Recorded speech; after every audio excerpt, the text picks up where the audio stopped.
नहीं लो फिर आज मलिक साहब की तरफों अमजद साहब की तरफों जनाब तुहानू पेटी गिफ्ट करांगे। पेटी तुसी मर्जी नाल चुकनी जेड़ी मर्जी चुक के ला जाओ, अल्लाह दी मेहरबानी नाल।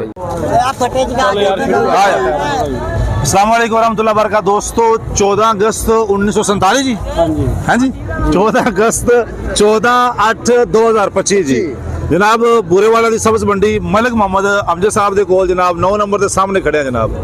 मलिक साहब का असूल है जी माशाअल्लाह, हर रोज़ एक पेटी अल्लाह की राह गिफ्ट करते हैं जी, उस तो बाद फिर मार्का शारका भेजते हैं जी। तो अज भी असीं अल्लाह ताला की राह एक पेटी गिफ्ट करनी है जनाब, तो एक मजदूर बंदे ने देनी है पल्लेदार नूं जी, फिर इंशाल्लाह माल का सेल करांगे जनाब। जनाब साहब कितना वजन जी पेटी का जी?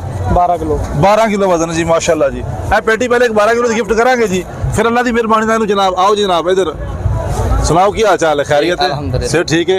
किन्ने अरसे काम करते पे हो? तकरीबन 4 साल। 4 साल तो 4 साल तो कभी किसी ने पेटी गिफ्ट की है? नहीं। हाँ 2-4 किलो किसी ने गिफ्ट किया होवे? नहीं। बुला के क्या होवे? नहीं। लो फिर आज मलिक साहब की तरफों अमजद साहब की तरफों जनाब तुहानू पेटी गिफ्ट करांगे। पेटी तुसी मर्जी नाल चुकनी जेड़ी मर्जी चुक के ला जाओ, अल्लाह दी मेहरबानी नाल। ठीक है मलिक साहब जेड़ी मर्जी पेटी जनाब लो जनाब। मलिक साहब की तरफों जनाब तोहफा जनाब, जेड़ी मर्जी पेटी चुको ते ला जाओ, अल्लाह दी मेहरबानी नाल तुहानू गिफ्ट है जी। 9 नंबर वाले तरफों मलिक मोहम्मद अमजद साहब तरफों।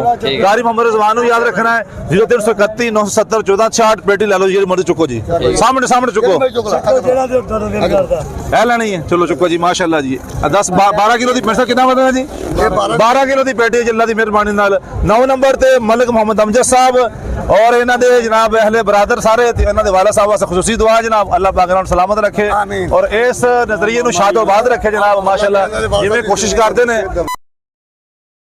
हर रोज अल्लाह पाक इन्हां नूं सलामत रखे। मामा जी है साडे पूरी मंडी दे माशाल्लाह जी। बंद कर दिओ जी। अच्छा यार।